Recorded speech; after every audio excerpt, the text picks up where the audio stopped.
ब्रह्म से शिव बाबा पधारे, बोलते ध्वनियों। ब्रह्म से शिव बाबा पधारे, बोलते ध्वनियों।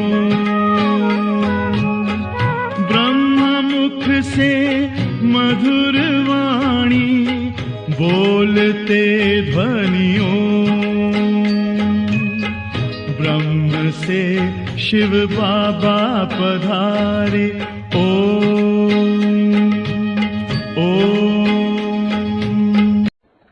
ओम शांति। आज 16 जुलाई 2024 बाबा के महावाक्य हैं, मीठे बच्चे, ड्रामा की यथार्थ नॉलेज से ही तुम अचल, अडोल और एक रस रह सकते हो। माया के तूफान तुम्हें हिला नहीं सकते। प्रश्न है, देवताओं का मुख्य एक कौन सा गुण तुम बच्चों में सदा दिखाई देना चाहिए? उत्तर है, हर्षित रहना। देवताओं को सदा मुस्कुराते हुए हर्षित दिखाते हैं। ऐसे तुम बच्चों को भी सदा हर्षित रहना है। कोई भी बात हो, मुस्कुराते रहो। कभी भी उदासी या गुस्सा नहीं आना चाहिए। जैसे बाप तुम्हें राइट और रॉन्ग की समझानी देते हैं, कभी गुस्सा नहीं करते, उदास नहीं होते, ऐसे तुम बच्चों को भी उदास नहीं होना है। ओम शांति। बेहद के बच्चों को बेहद का बाप समझाते हैं। लौकिक बाप तो ऐसे नहीं कहेंगे। उनके तो करके 5-7 बच्चे होंगे। यह तो जो सभी आत्माएं हैं, आपस में ब्रदर्स हैं। उन सबका जरूर बाप होगा। कहते भी हैं, हम सब भाई भाई हैं। सबके लिए कहते हैं, जो भी आएंगे उनके लिए कहेंगे, हम भाई भाई हैं। ड्रामा में तो सभी बांधे हुए हैं, जिसको कोई नहीं जानते। यह ना जानना भी ड्रामा में नोंद है, जो बाप ही आकर सुनाते हैं। कथाएं आदि जब बैठ सुनाते हैं तो कहते हैं, परमपिता परमात्माए नमः। अब वह कौन है यह जानते नहीं। कहते हैं, ब्रह्मा देवता, विष्णु देवता, शंकर देवता, परंतु समझ से नहीं कहते हैं। ब्रह्मा को वास्तव में देवता नहीं कहेंगे। देवता विष्णु को कहा जाता है। ब्रह्मा का किसको भी पता नहीं है। विष्णु देवता ठीक है, शंकर का तो कुछ भी पार्ट है नहीं, उनकी बायोग्राफी नहीं है। शिव बाबा की तो बायोग्राफी है। वह आते ही है पतितों को पावन बनाने, नई दुनिया स्थापन करने। अभी एक आदि सनातन देवी देवता धर्म की स्थापना और सब धर्मों का विनाश होता है। सभी कहाँ जाते हैं? शांति धाम। शरीर तो सबके विनाश होने हैं, नई दुनिया में होंगे ही सिर्फ तुम। जो भी मुख्य धर्म है उनको तुम जानते हो। सबके तो नाम ले नहीं सकेंगे। छोटी छोटी टालियां तो बहुत है। पहले पहले जटिज्म, फिर इस्लामी, यह बातें सिवाय तुम बच्चों के और कोई की बुद्धि में नहीं है। अभी वह आदि सनातन देवी देवता धर्म प्राय लोप है। इसलिए बनियान ट्री का मिसाल देते हैं। सारा झाड़ खड़ा है, फाउंडेशन है नहीं। सबसे बड़ी आयु इस बनियान ट्री की होती है, तो इसमें सबसे बड़ी आयु है आदि सनातन देवी देवता धर्म की। वह जब प्राय लोप हो तब तो बाप आकर कहे कि अभी एक धर्म की स्थापना और अनेक धर्मों का विनाश होना है, इसलिए त्रिमूर्ति भी बनाया है, परंतु अर्थ नहीं समझते हैं। तुम बच्चे जानते हो ऊंच ते ऊंच भगवान है, फिर ब्रह्मा विष्णु शंकर, फिर सृष्टि पर आते हैं तो देवताओं के सिवाय और कोई धर्म है नहीं। भक्ति मार्ग की भी ड्रामा में नोंद है। पहले शिव की भक्ति करते, फिर देवताओं की। भारत की ही तो बात है। बाकी तो समझते हैं हमारा धर्म मठ पंथ कब स्थापन होता है। जैसे आर्य लोग कहते हैं हम बहुत पुराने हैं, वास्तव में सबसे पुराना तो है ही आदि सनातन देवी देवता धर्म। तुम जब झाड़ पर समझाते हो तो खुद भी समझ लेंगे कि हमारा धर्म फलाने समय पर आएगा। सबको जो अनादि अविनाशी पाठ मिला हुआ है सो बचाना है। इसमें कोई का दोष व भूल नहीं कह सकते हैं। यह तो सिर्फ समझाया जाता है पाप आत्मा क्यों बने हैं। मनुष्य कहेंगे हम बेहद के बाप के सब बच्चे हैं, फिर सब ब्रदर्स सतयुग में क्यों नहीं है, परंतु ड्रामा में पाठ ही नहीं है। यह अनादि ड्रामा बना हुआ है, इसमें निश्चय रखो और कोई बात बोलो नहीं। चक्र भी दिखाया है कैसे यह फिरता है।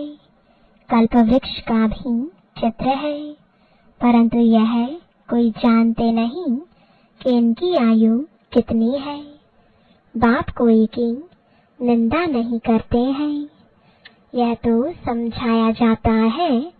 तुमको भी समझाते हैं। तुम कितने पावन थे, अभी पतित बने हो तो पुकारते हो हे पतित पावन आओ। पहले तो तुम सबको पावन बनना है, फिर नंबरवार पाठ बजाने आना है। आत्माएं सब ऊपर में रहती हैं, बाप भी ऊपर में रहते हैं। फिर उनको बुलाते हैं कि आओ, ऐसे वह बुलाने से आते नहीं है। बाप कहते हैं मेरा भी ड्रामा में पार्ट नोंधा हुआ है। जैसे हद के ड्रामा में भी बड़े बड़े मुख्य एक्टर्स का पाठ होता है, यह फिर है बेहद का ड्रामा। सब ड्रामा के बंधन में बांधे हुए हैं। इसका मतलब यह नहीं है कि धागे में बांधे हुए हो, नहीं। यह बाप समझाते हैं। वह है जड़ झाड़। अगर बीज चैतन्य होता तो उसको मालूम होता ना कि यह कैसे झाड़ बड़ा हो फिर फल देंगे। यह तो है चैतन्य बीज, इस मनुष्य सृष्टि रूपी झाड़ का। इसको उल्टा झाड़ कहा जाता है। बाप तो है नॉलेजफुल, उनको सारे झाड़ की नॉलेज है। यह है वही गीता की नॉलेज, कोई नई बात नहीं है। यहाँ बाबा कोई श्लोक आदि नहीं उच्चारते हैं।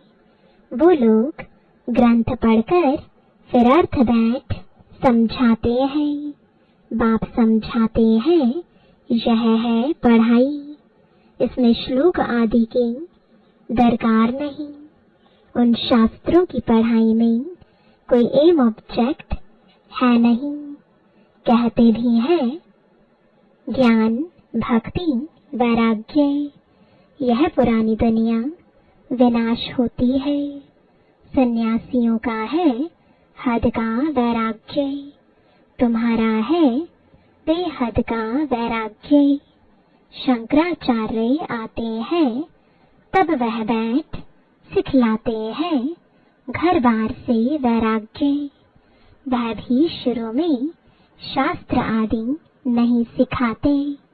जब बहुत वृद्धि होती जाती है तब शास्त्र बनाने शुरू करते हैं। पहले पहले तो धर्म स्थापन करने वाला एक ही होता है, फिर आहिस्ते आहिस्ते वृद्धि को पाते हैं। यह भी समझना है सृष्टि में पहले पहले कौन सा धर्म था। अभी तो अनेक धर्म है। आदि सनातन देवी देवता धर्म था, जिसको स्वर्ग हेवन कहते हैं। तुम बच्चे रचयिता और रचना को जानने से आस्तिक बन जाते हो। नास्तिक बने का कितना दुख होता है। निधन के बन पड़ते हैं, आपस में लड़ते झगड़ते रहते हैं। कहते हैं ना, तुम आपस में लड़ते रहते हो, तुम्हारा कोई धनी धोनी नहीं है क्या? इस समय सब निधन के बन पड़ते हैं। नई दुनिया में पवित्रता, सुख, शांति सब था। अपार सुख थे, यहाँ अपरम अपार दुख है। वह है सतयुग के, यह है कलयुग के। अभी तुम्हारा है पुरुषोत्तम संगम युग। यह पुरुषोत्तम संगम युग एक ही होता है। सतयुग त्रेता के संगम को पुरुषोत्तम नहीं कहेंगे। यहाँ है असुर, वहाँ है देवताएं। तुम जानते हो यह रावण राज्य है। रावण के ऊपर गधे का शीश दिखाते हैं। गधे को कितना भी साफ कर उस पर कपड़े रखो, गधा फिर भी मिट्टी में लेटकर कपड़े खराब कर देगा। बाप तुम्हारे कपड़े साफ गुलगुल बनाते हैं, फिर रावण राज्य में लिथड़कर अपवित्र बन जाते हो। आत्मा और शरीर दोनों अपवित्र बन जाते हैं। बाप कहते हैं तुमने सारा श्रृंगार गवा दिया। बाप को पतित पावन कहते हैं। तुम भरी सभा में कह सकते हो कि हम गोल्डन एज में कितने श्रृंगारे हुए थे, कितना फर्स्ट क्लास राज्य भाग्य था। फिर माया रूपी धूल में लिथड़कर मैले हो गए। बाप कहते हैं यह अंधेरी नगरी है। भगवान को सर्वव्यापी कह दिया है। जो कुछ हुआ वह हूबहू रिपीट होगा। इसमें मूंझने की दरकार नहीं है। 5000 वर्ष में कितने मिनट, घंटे, सेकंड हैं। एक बच्चे ने सब धर्म वालों का हिसाब निकालकर भेजा था। इसमें भी बुद्धि व्यर्थ की होगी। बाबा तो ऐसे ही समझाते हैं कि दुनिया कैसे चलती है। प्रजापिता ब्रह्मा है ग्रेट ग्रेट ग्रैंडफादर। उनका ऑक्यूपेशन कोई नहीं जानते। विराट रूप बनाया है तो प्रजापिता ब्रह्मा को भी उड़ा दिया है। बाप और ब्राह्मणों को यथार्थ रीति जानते नहीं है। उनको कहते भी हैं आदिदेव। बाप समझाते हैं मैं इस झाड़ का चैतन्य बीज रूप हूँ। यह उल्टा झाड़ है। बाप जो सत्य है, चैतन्य है, ज्ञान का सागर है, उनकी ही महिमा की जाती है। आत्मा ना हो तो चल फिर भी ना सके। गर्भ में भी 5-6 मास के बाद आत्मा प्रवेश करती है। यह भी ड्रामा बना हुआ है। फिर आत्मा निकल जाती है तो खलास। आत्मा अविनाशी है। वह पाठ बजाती है। यह बाप आकर रियलाइज कराते हैं। आत्मा इतनी छोटी बिंदी है, उसमें अविनाशी पाठ भरा हुआ है। परम पिता भी आत्मा है। उनको ज्ञान का सागर कहा जाता है। वही आत्मा का रियलाइजेशन कराते हैं। वह तो सिर्फ कह देते परमात्मा सर्वशक्तिमान है, हजारों सूर्य से तेजोमय है, परंतु समझते कुछ नहीं। बाप कहते हैं यह सब भक्ति मार्ग में वर्णन किया हुआ है और शास्त्रों में लिख दिया है। अर्जुन को साक्षात्कार हुआ तो कहा, मैं इतना तेज सहन नहीं कर सकता हूँ। तो वह बात मनुष्यों की बुद्धि में बैठी हुई है। इतना तेजोमय किसके अंदर प्रवेश करे तो फट जाए। ज्ञान तो नहीं है ना, तो समझते हैं परमात्मा तो 1000 सूर्य से तेजोमय है। हमको उनका साक्षात्कार चाहिए। भक्ति की भावना बैठी हुई है तो उनको वह साक्षात्कार भी होता है। शुरू शुरू में तुम्हारे पास भी ऐसे बहुत साक्षात्कार करते थे। आंखें लाल हो जाती थी। साक्षात्कार किया, फिर आज वह कहाँ है? वह सभी है भक्ति मार्ग की बातें। तो यह सब बाप समझाते हैं। इसमें ग्लानि की कोई बात नहीं है। बच्चों को सदैव हर्षित रहना है। तो यह ड्रामा बना हुआ है। मुझे इतनी गालियां देते हैं, फिर मैं क्या करता हूँ? गुस्सा आता है क्या? समझता हूँ ड्रामा अनुसार यह सब भक्ति मार्ग में फंसे हुए हैं। नाराज होने की बात ही नहीं है। ड्रामा ऐसा बना हुआ है, प्यार से समझानी देनी होती है। बेचारे अज्ञान अंधेरे में पड़े हैं, नहीं समझते हैं तो तरस भी पड़ता है। सदैव मुस्कुराते रहना चाहिए। यह बेचारे स्वर्ग के द्वारे आ नहीं सकेंगे। यह सब शांति धाम में जाने वाले हैं। सब चाहते भी शांति ही है। तो बाप ही रियल समझाते हैं। अभी तुम जानते हो कि यह खेल बना हुआ है। ड्रामा में हर एक को पाठ मिला हुआ है। इसमें बड़ी अचल स्थैर्यम बुद्धि चाहिए। जब तक अचल अडोल एक रस अवस्था नहीं, तब तक पुरुषार्थ कैसे करेंगे? कुछ भी हो, भल तूफान आए, परंतु स्थैर्यम रहना है। माया के तूफान तो ढेर आएंगे और पिछाड़ी तक आएंगे। अवस्था मजबूत चाहिए।